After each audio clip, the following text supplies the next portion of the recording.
On behalf of myself, FreedomWorks, and everyone in America that has a phone, we are filing suit against the President of the United States in defense of the Fourth Amendment. Today, Senator Rand Paul finally did what he had been threatening to do for months. Senator Paul officially filed a class action lawsuit against the Obama administration, the National Security Agency, and a host of others regarding a U.S. surveillance program that collects information on millions of U.S. citizens. At a press conference here today, Paul spoke about the magnitude of this case. This, we believe, will be a historic lawsuit. We think it may well be the largest class action lawsuit ever filed on behalf of the Bill of Rights. We've had 386,026 people show an interest in having their records protected.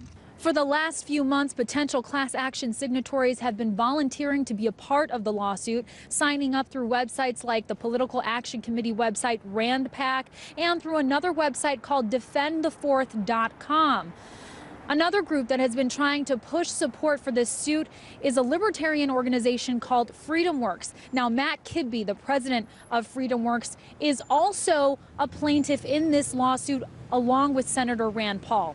Now, it's important to note that this case will be focusing only on the NSA's surveillance of phone metadata, not email communications. And the court will not be looking at whether Section 215 of the Patriot Act is constitutional. Rather, it will be focusing on whether the NSA's controversial program falls in line with the Fourth Amendment.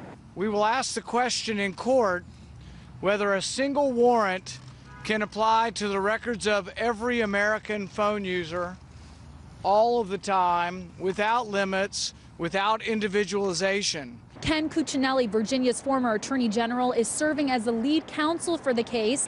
He says this trial will be different from the federal case late last year, in which a judge ruled that the NSA's mass collection of phone data is constitutional. Here's what he had to say. Most times this question has been addressed. Overwhelmingly, it has been on what's called an ex parte basis. That means there was no one to argue the other side. There was no one there to defend the Constitution vigorously. Cuccinelli went on to say that this would be one of the rare occasions when we have a debate in front of a judge who will then be able to make that ultimate decision.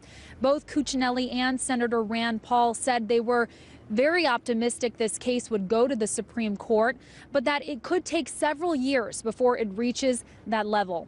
In Washington, Ameera David, RT.